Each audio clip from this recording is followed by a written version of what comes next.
Guys, yan lang ha. Pakatasin natin ang manok. Tapos sunod natin lagyan ng betchin. Guys, tama lang betchin.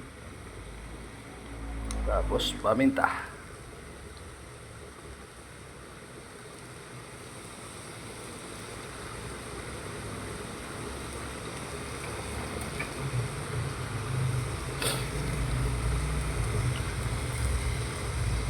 Haluin ulit natin.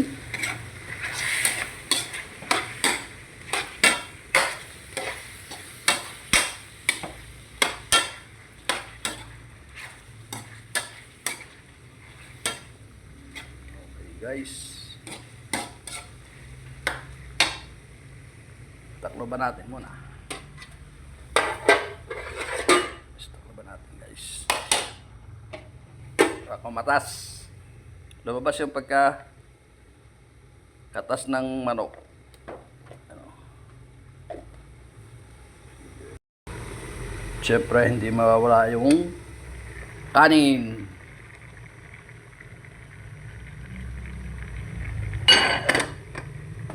Medyo mainit lang yun ha. Mainit.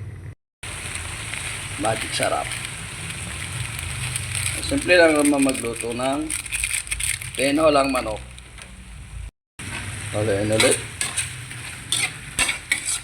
Yan, kita niya medyo masabaw na siya.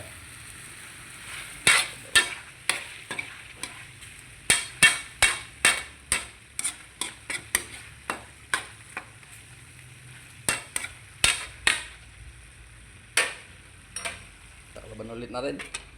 Guys. Guys, ito papaya. Hugasan na natin. Maya na lang natin lalagay. Ito nga pala guys ang ginagamit ko sa sabaw. Yung pinaghugasan ng bigas. Guys. Ayan guys, oh, nalagay ko na yung hugas bigas. Antayin na lang ulit natin kumulo. Okay guys.